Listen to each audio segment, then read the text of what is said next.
Probably the biggest RPG game the last decade or two. 15 million copies sold, at least so far. 22 award wins with 13 nominations. Of course, the win for Best Story. Yes. Big round of applause for the man himself, Lawrence Schick. So, Lawrence, sorry, you're about to talk. My name's Lawrence Schick. I am having a little trouble with my voice, so I asked me to repeat things if it doesn't come out right. I'm having a little trouble with my ears, so I might ask you to repeat things if it doesn't come out right. I've been designing role-playing games for approximately as long as role-playing games have existed. And I was principal narrative designer on Baldur's Gate 3, which sounds like a pretty fancy title, but you know there were 400 other people making that game too, so it was not necessarily as big a deal as it sounds. So as a narrative designer, I did pretty much a bit of everything associated with plot, character, story, dialogue, situations, and oversaw some of the areas as they were developed. Since the game has now been out, for over a year, you can ask me anything you want. I am not going to steer clear of spoilers. It's just, forget it. It's too late. So that's fine, and I'll just tell you what I can about the game and its development and anything else related to it. Take it over. Yeah. So, I wanted to ask just a background question before we started. There was a bit of a gap from when you were first working the Forgotten Realms to coming back in Baldur's Gate. You were finished up in TSR in 1981. Yes. Was there any change or any surprises? Because a lot of writers have had stewardship over the Forgotten Realms in the interim period. Well, the main change was that when I left TSR, the first part of my career was, as a D&D designer. And when I left TSR at the beginning of the 80s, the big change in the Forgotten Realms was that it didn't exist yet. It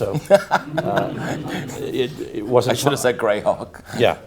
I don't believe Forgotten Realms was like 87 or something was the first box set. Anyhow, it gradually became the primary campaign setting for Dungeons and Dragons. They go back and forth on this. So I had not worked in the Forgotten Realms before. But in between, being away from D&D for 40 years, I worked in many other campaign settings. Longest was in Tamriel. I was a lore master for the Elder Scrolls Online for over 9 years. So that was, the Elder Scrolls is essentially a D&D derived universe at its root. So it wasn't that too far from the orchard tree. And I worked in other fantasy games too, Kingdoms of Amalur and things like that over the time. And lots of other systems that weren't fantasy. So I had a broad grounding in different campaign settings. Oh. Are there differences in writing for video games versus writing for tabletop modules? Of course there are.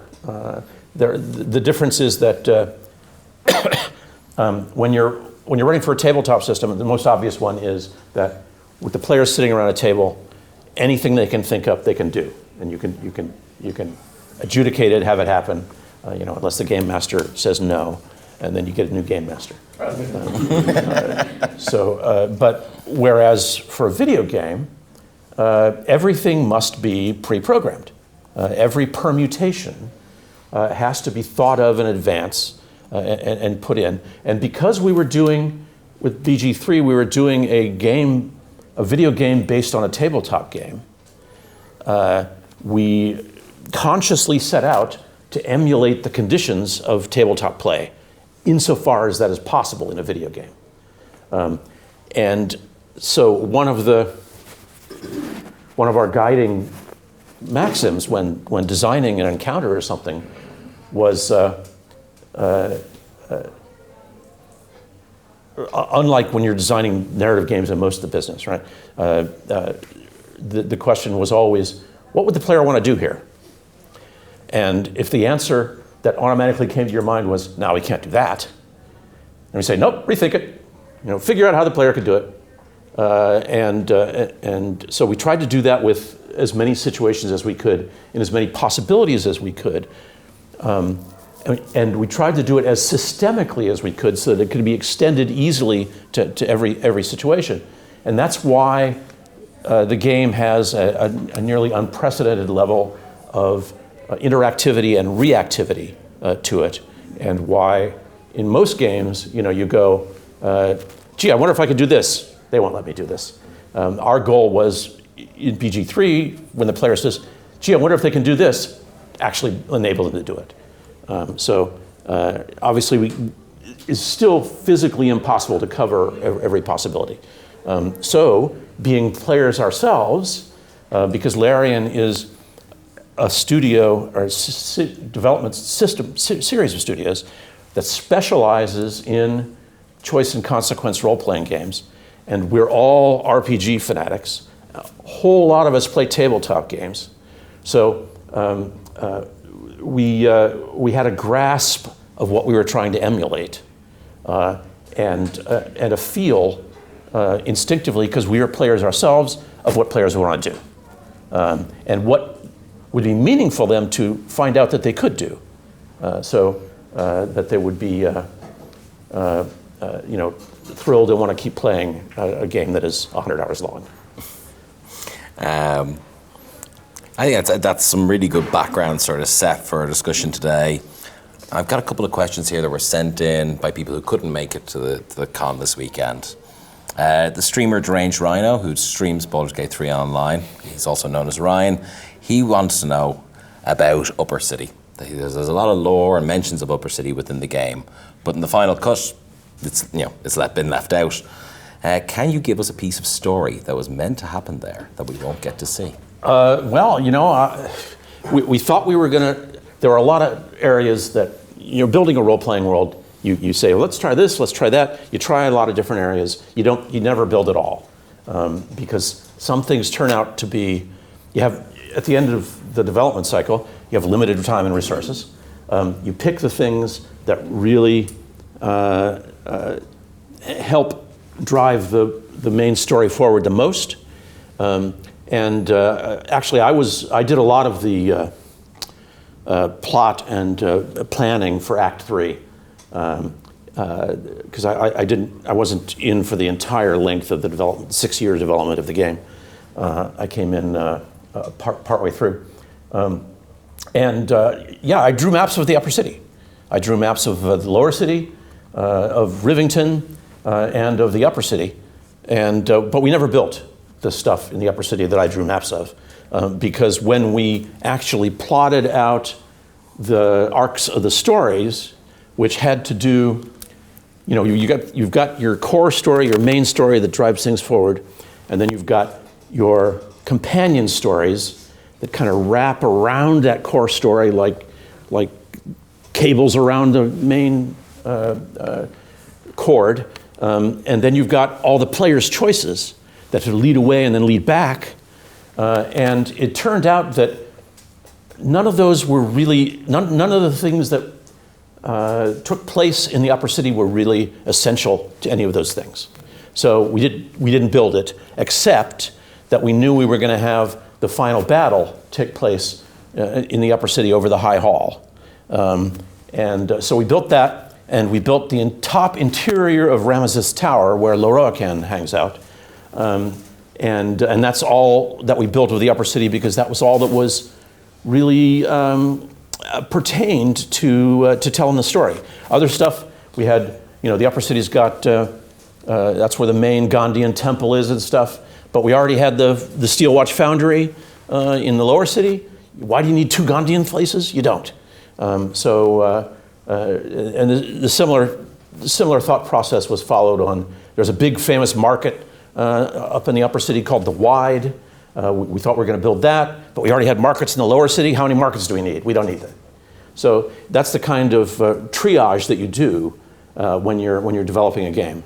So that's why there was talk about the Upper City, references to the Upper City, but you just can't do everything. So that was a big chunk of something not done that gave us the ability to focus then on other stuff that seemed like it might be kind of peripheral, like the Iron Throne and the House of Hope, and really pay attention to getting those into the game.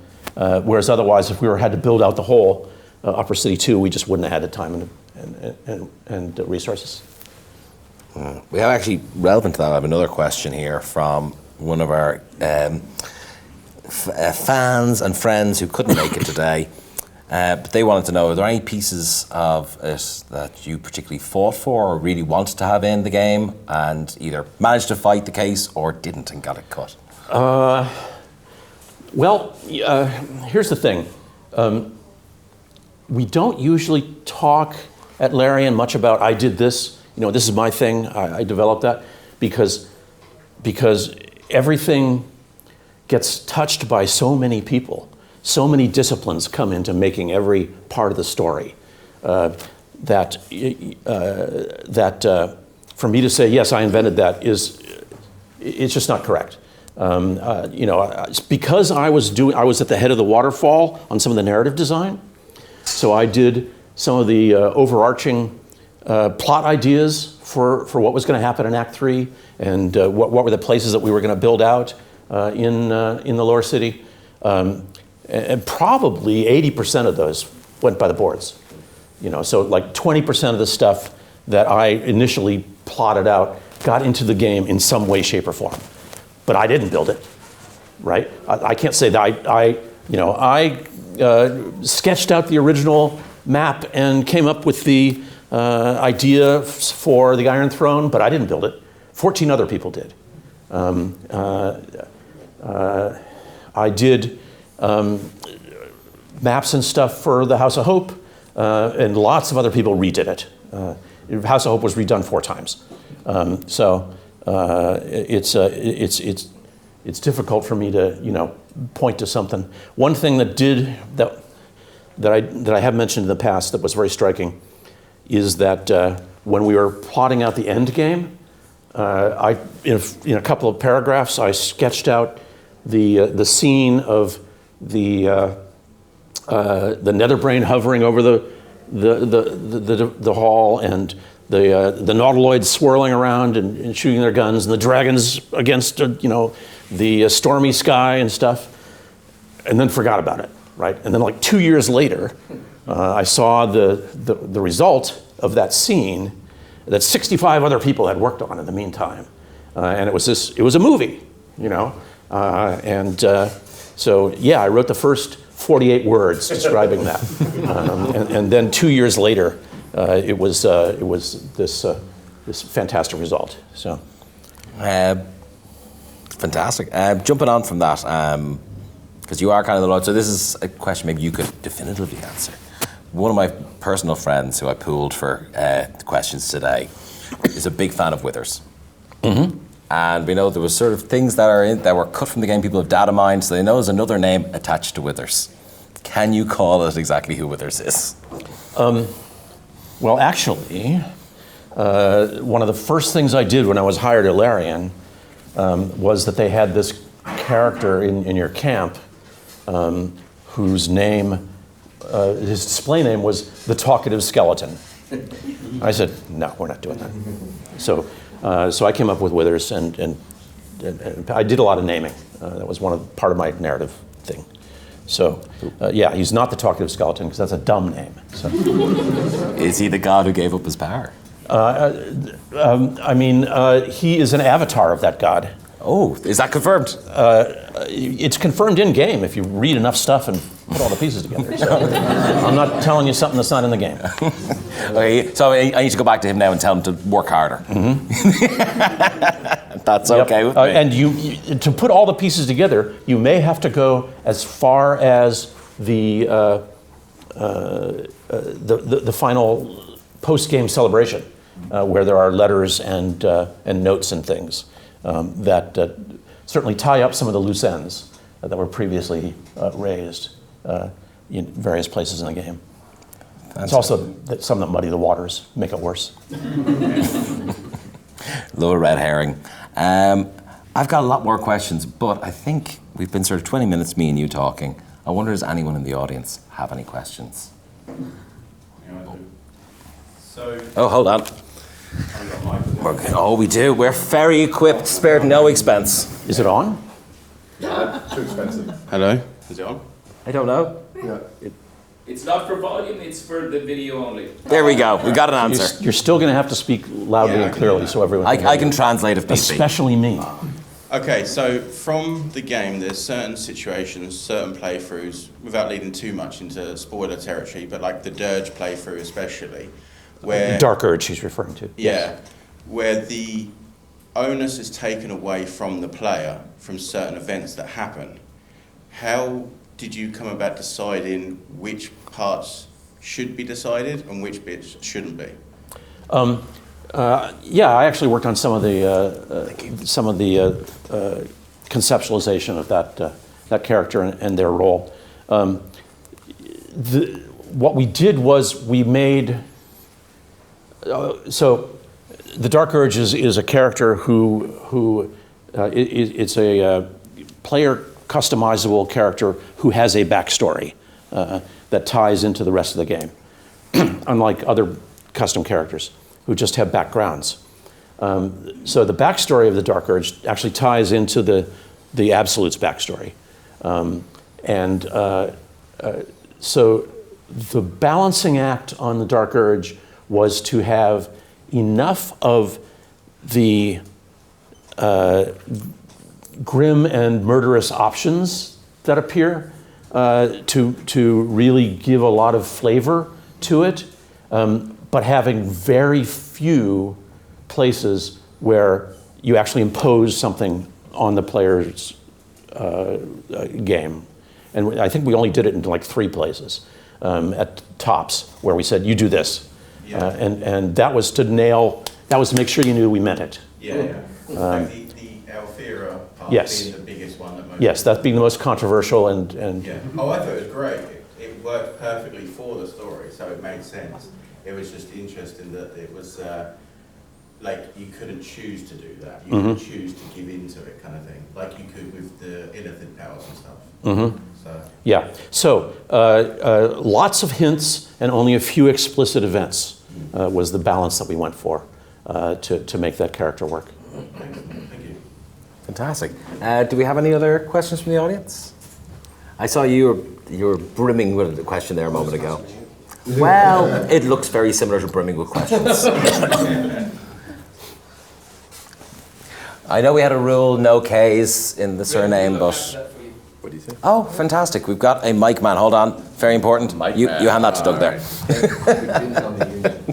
So you mentioned earlier about trying to make systemic as possible so that you could reuse it elsewhere, bits and pieces of the stories and responses and everything. What were some of the systems that were used that you were referring to?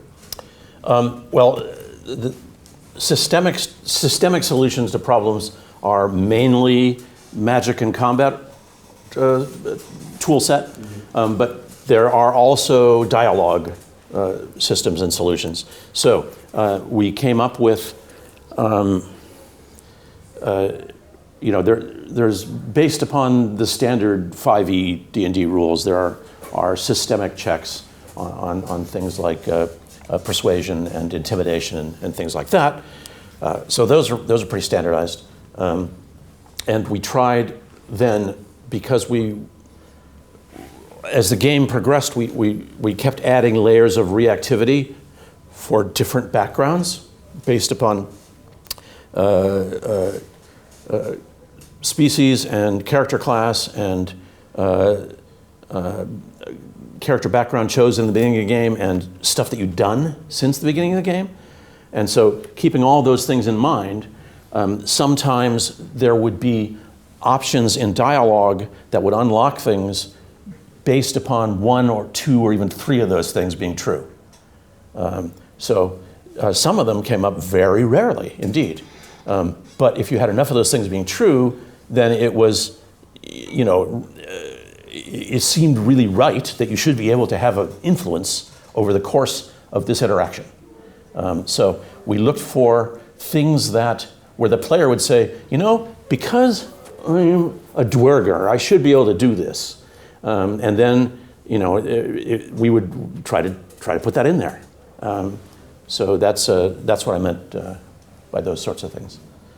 Occasionally, there were things that even had to do with your interactions with your companions and providing options when things were advancing with their stories that would depend upon what choices you had made previously. I'm going to give another question that actually a couple of people sent in. Oh. And they all want to know, who's your favorite character in the game? Who's my favorite character in the game? Oh, man. My custom character, just like everybody else. Lawrence is Tav. Here's the thing. So every character who's got like their own voice, they typically have a writer they're assigned to, who even if they don't write all the dialogue for that character, they set the tone for it, and people can pick and choose. Other writers can follow through by imitating the lead writer for that character.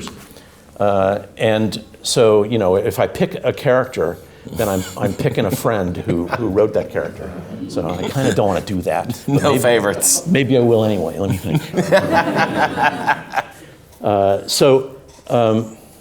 One of the hardest things to do was that we had some characters, some legacy characters from the previous Baldur's Gate games that we wanted to include. Not easy.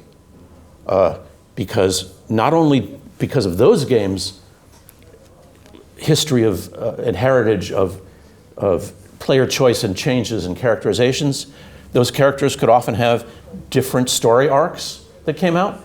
So if we picked one, that might violate the choices that you had made when you played BG1 or BG2. So it had to really be important for us to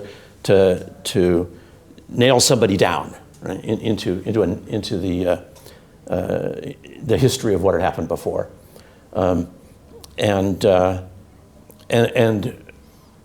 Minsk in particular had become a real fan favorite and had his own comic books devoted to him and stuff. And so when you've got a character like that, it's not our IP, right? We're borrowing the Forgotten Realms and the Baldur's Gate IP to make this game. And Minsk belongs to these games in general. So that meant that unlike, say, Jaheira, who was lower profile, Minsk couldn't really have a character arc. This character can't change. He's set in stone. No pun intended. That's one of the reasons why he comes in very late in the game. We played with the idea of having him be one of the origin characters. It just didn't work out because we couldn't give him the kind of arc we wanted. So really difficult writing problem. One of the other writers, a friend of mine, Rory Moore, he was the lead writer for both Minsk and Jaheira, and I think he did a tremendous job nailing their voices. Excuse me, I'm starting to lose mine. Nailing their voices and their characters. They're not necessarily my favorite characters, though obviously as with Jaheira being the eldest companion in the game, I resonate with that. I thought he did a tremendous job under really difficult circumstances. And everybody else who wrote those characters, parts of those characters too, they followed along and did great with them. That sort of speaks to another question a lot of people have asked, because there is obviously a canon to the Forgotten Realms, to Baldur's Gate. There are these canonical characters. Is there a canonical version to you of the story of Baldur's Gate 3? Absolutely not. We were very conscious about making a game in which the story that occurs is your story. because you made all these choices. That's what Larian does. That's the kinds of game we make. We don't make, here's this story that you get to interact with, and you're essentially revealing it as you're going along by making choices, and you might make a couple of side quests, but you always get to the same place. We don't make those games. We make games where we put the player desires and experience at the head of the line and give them the choice to figure out how they're going to get to the end. I think that it's impossible for anybody to have two playthroughs of the game that are identical. There are simply too many variables. You throw dice rolling in on top of it, that changes things even more. So any playthrough of Baldur's Gate 3 is your playthrough. We put it together to give to you to do that. We don't want you, I've been saying this to younger narrative RPG designers for decades, right? Don't tell your goddamn story, okay? It's not your story. It's the player's story, and you are giving it to them. You are giving them the tools to tell it. So do that, and I don't want to see your story in here, okay? I want to see what the pieces of the puzzle that you're giving to the players to make their own story. Fantastic. Laura from England wanted to know if there's any particularly obscure D&D references or Easter eggs you like baked in. Well, yeah. What's the most fun one? Gosh. There's lots of... Okay, there's a whole lot of books and journals in the game. Most of them were written at the last minute. Some of them are not very good. Some of them are really good, though. And they often refer to things that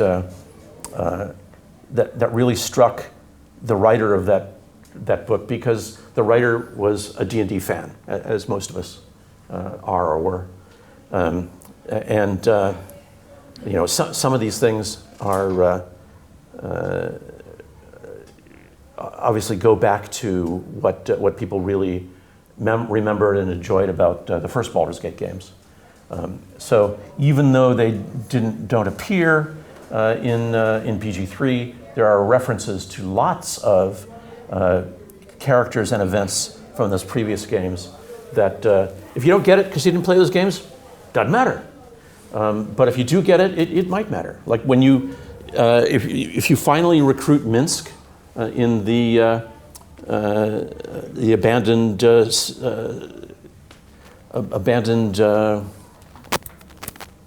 it's not citadel, cistern, in the abandoned cistern, and you open the wall and get into what was his lair before he got tadpoled by the Absolute. There are items there that relate to members of the party in the previous games who were particular friends of Minsk.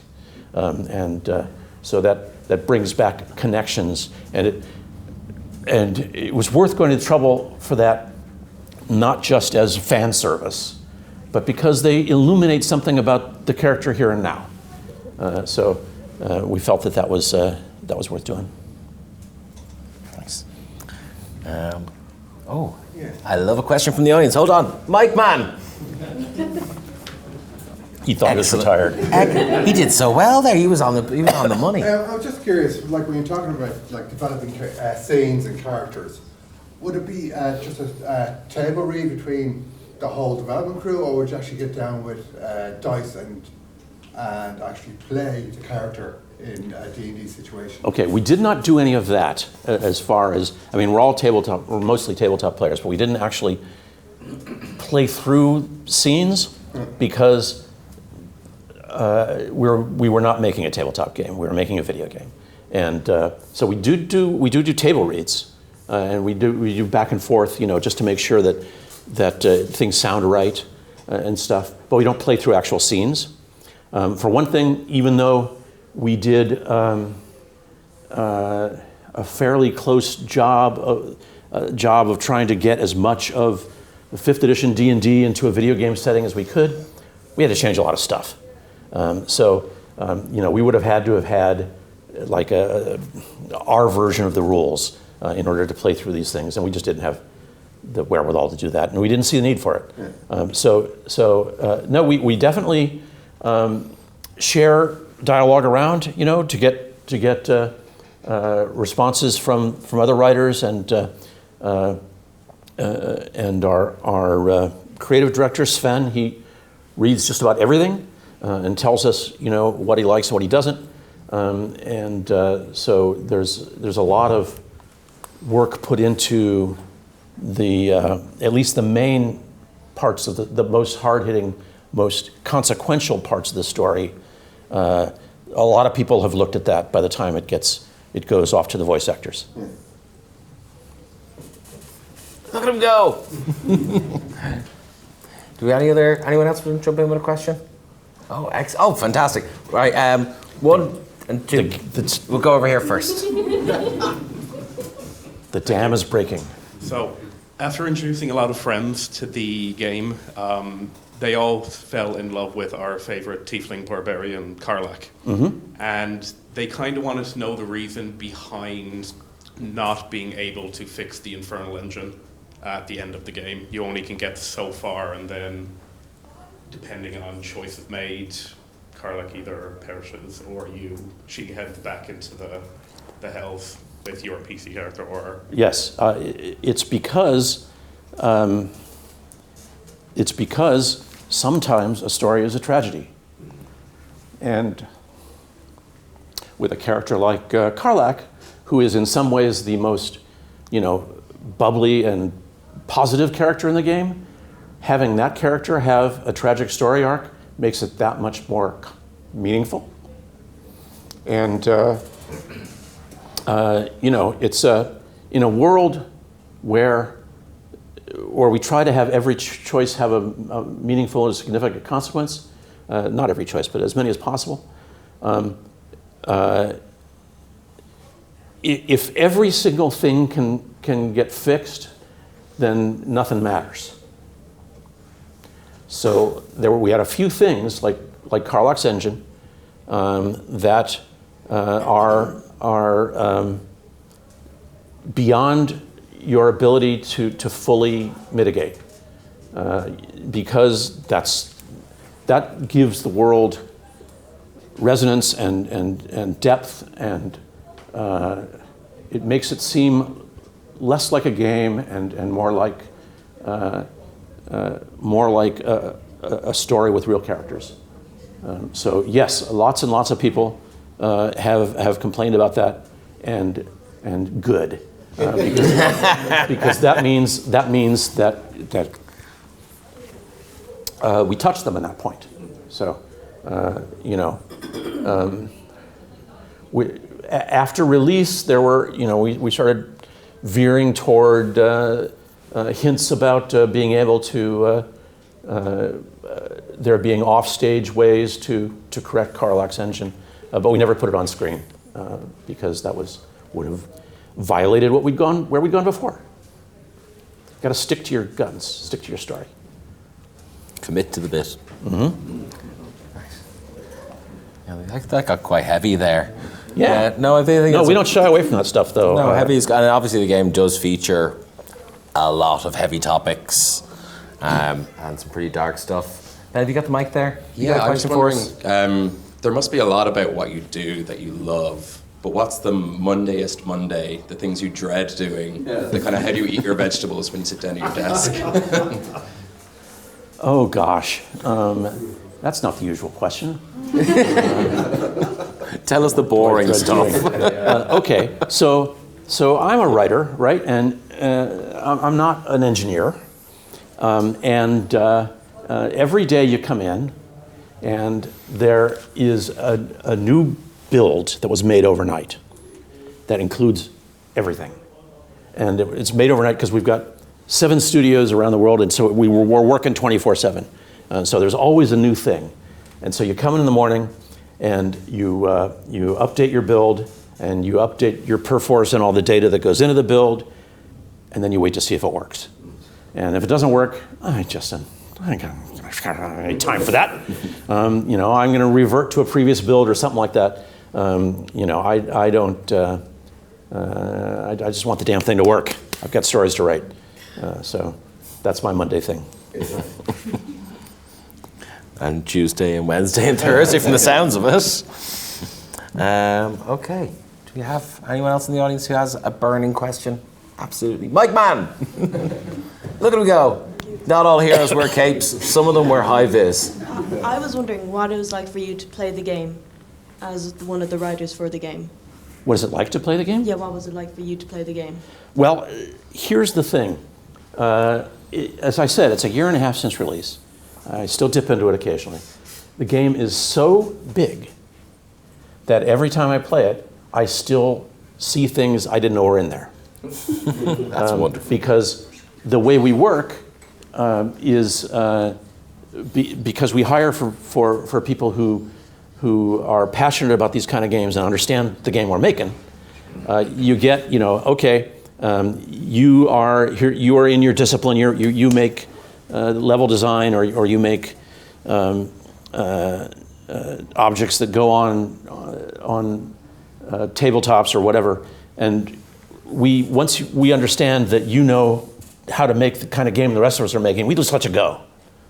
And that's part of the reason why the game is so dense and rich, is because we don't have a hierarchy of people saying that, make that, make that, make that, make that. We just say, make that scene.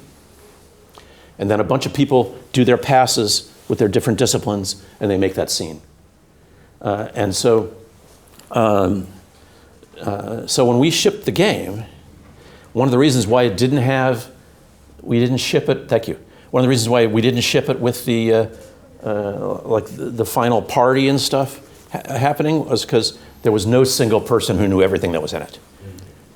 It took us literally several months after August of 23 to understand the thing we'd made and to get reactions from our community as to what mattered to them so that we could make the ending and then ship it with a later patch and have the ending party and stuff. Because there wasn't anybody who knew everything who could actually weave that together at that point. It was a big race to finish the thing at the end, and everybody was making all their stuff and putting it in, and then we shipped it and it was done. And probably Sven had seen more of it than anybody else, but nobody had seen everything. Every time I play it, there's scenes I hadn't played before. There's character variations I hadn't seen before. There's places I hadn't been to before. It's you don't need to buy any more games. Mike Mann! Has anyone else got a question for Lawrence? I jump into a couple of our emailing questions? No. Oh, Doug, when you smile like that, how can I say no? It's just it's fine. So was there a pet idea that you had that didn't get into the game that you're still bitter about today? Oh, dozens. And I'm not going to. We get to hear one of them.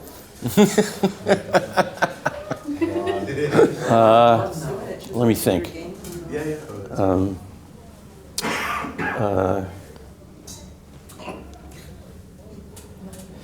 Dear, I've locked the register.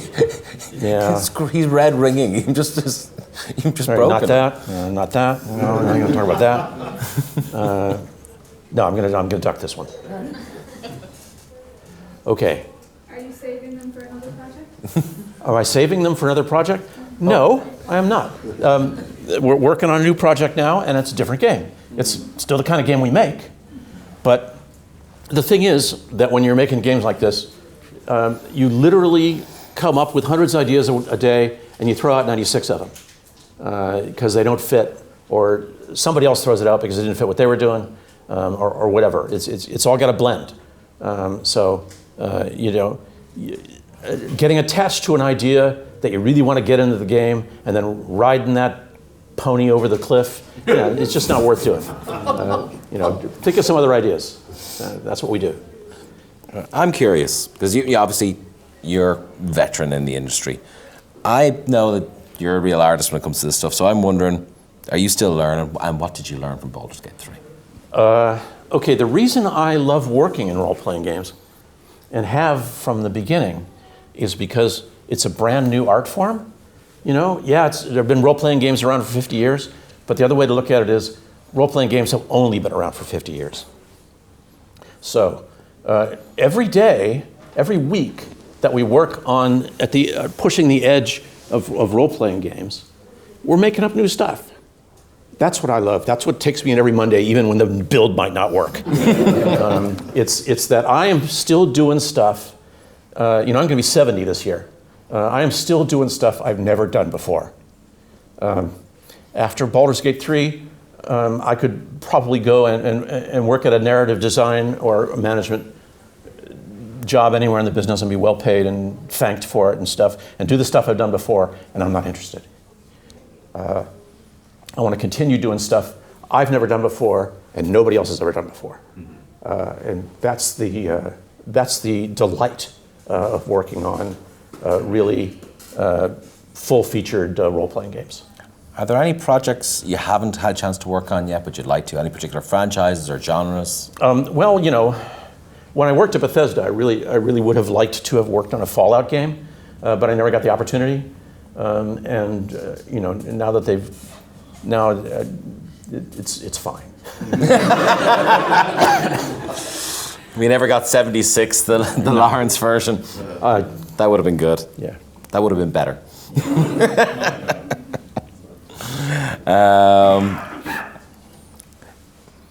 Okay, well, I'll just keep... Do I see a hand? Oh, I do see a hand. Mike Mann! Sorry. Brilliant. No, it's okay. It's my job to shout. Sorry, were you not nodding? Oh, it's okay. It was his nod bouncing off of you. Yeah, that's what it was. Yeah, that happens. Splash damage. Yeah. Fire ahead, please. So you mentioned working on something at the moment. What can you tell us about it? This much. It's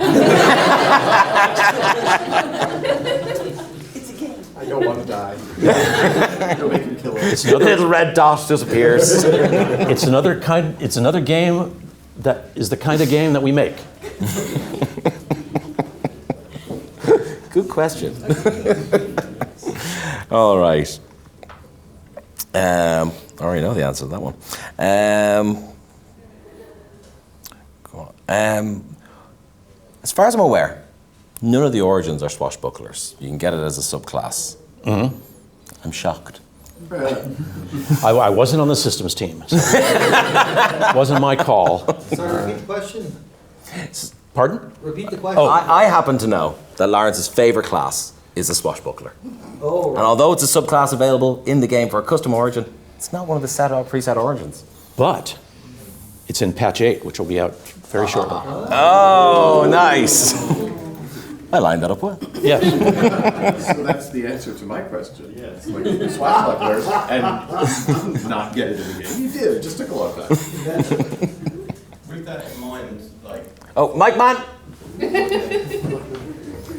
you. With that in mind, for the classes and stuff that were made for the game, obviously Larian's already told us we're not working on any more Baldur's Gate, we're not working on the DLC and stuff. Right. What was the decision of obviously we got the standard classes, but then there's the extended classes So and stuff. why are there 12 more subclasses in patch 8? So they're coming for the new one? Yes, yeah, there's a new subclass for each of the classes in patch 8. And, we had to do one more patch because there were a couple of high-profile features that we had been unable to get out previously, such as, photo mode and crossplay across different platforms. So we needed to do one more patch. Now, before we started our new game, we briefly worked on doing another D&D, an expanded something to follow up Baldur's Gate 3. Part of the design work for that was some additional subclasses. When we got around to looking at patch 8, we already had some subclasses that had some attention paid to them, it seemed like a shame to have new subclasses for only some of the classes, so the systems team kicked in and did a new subclass for every class, now they're tired, and that's the last patch. So You can say thank you to him from me, because I'm waiting for my artificer. you're going to get it. I'm just wondering, what was the decision behind having 2 of the origin classes being druids?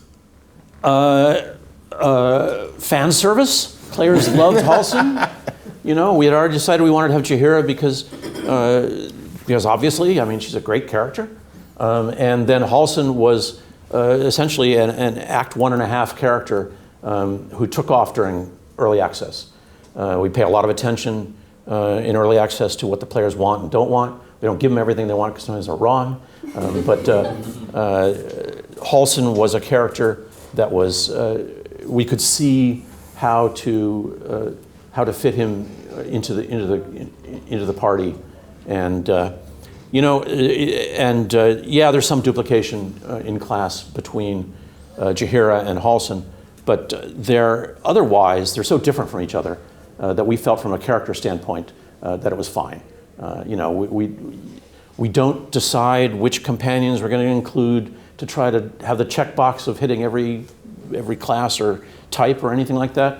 We pick them by who we think is going to tell a good story that's going to illuminate the central story and the player story. So that was the basis. That was how that ended up. Thank you. Mike Mann! Look at him go. A little bit of live entertainment to break things up is lovely. So, big word time. Verisimilitude. Yeah? Yeah. There's a lot of it in the game. The characters feel like real people. The relationships are really good. The world is very real. Obviously, you have a lot of experience. Do you have any hot tips for how we can make our own games at home? Have that little bit more of a ring of truth about them? I talked about this a bit yesterday. Role-playing games they've got role-playing right at the front of them for the reason. They're about characters. Characters are people. Stories come from people. They don't come from, the grand design of the Illithids. That's not a story. That's abstract. If you want to make something real, you got to have real people. So you pick a few characters that are central to the story, and you make them as real as possible, and you give them character arcs that the players can contribute to and influence and change in a credible way, so that they may turn out in very different ways, but it was the player who did that, so good. And you don't stop with the big characters. There's a reason why every character with a speaking role just about has got a name, and they've got their own, there's not like just 8 voice actors doing all the minor characters. No, there's individually cast. Most of them got bios in the background, and they're all mocapped, so that their actions fit their speech and behavior, because there are no unimportant characters. Because because everyone who has their own story makes the world real, and if the world is real, then what you do with it matters. No unimportant characters is I think the lesson. Think about how to bring your characters to life, because real people make real stories and memorable, engaging, and emotionally impactful scenes. Because otherwise, who cares? You care because we put in the a lot of work. The amount of interaction with and background to this character to let you connect with them and make you care. And that's why it's worthwhile going back and interacting with the other characters that you just kind of only slightly interacted with, because they've all got stories worth contributing to. Not revealing, contributing to. Okay, we're done. Pretty much, we have about 8 minutes left on the clock. Oh, we do? We do. If anyone, this is your shot. This is your golden moment. Otherwise, I'm going to hog those 8 minutes. I'm going to Sorry, 7 minutes. I'm going to cherish them. Anyone else want a shot? No? It's all me? That's okay with me. Where did I have my question here? Oh my goodness, so many questions. Oh, that was the one. Is there anything you'd change? Say again? If you could go back, is there anything you'd change? Oh, absolutely. Sven and I fought over some stuff in Act 3, and I still think he's wrong. What was it? I'm not telling you. Because we didn't build that game. We built the other game. We built the game we shipped. So many juicy answers hidden there. I tried. You and me both, man. Okay, fair enough. That deletes about half of my remaining questions. Victory, because I lose my voice. That's okay. Well, we're just 5 today. Do you want to call it there, Lawrence? No, that's fine. Go ahead. I'll just croak. That's okay. Right, one last one. Let's get something spicy. You're just adjusting your shades. You're not asking. Yeah, I made that mistake earlier. Twice. Oh God, here's a funny one. If you could spend a day with any of the origin characters from the game, who would you want to hang out with? Oh boy. Well, I already expressed my adoration for Jaheira, so we'll skip over her. Who would I want to spend time with? That son of a bitch, Raphael. I just want to verbally spar with him for a day. That would be great. That would be fun. A couple of pints. Yeah. That could be a good afternoon. I'd better, have a ring of teleportation to get out. Okay. I think we can call it there, Lawrence. Thank you Okay. very much. Everyone, a huge round of applause. Thank you. Thank Thank you for all your questions. Yep. Thank you.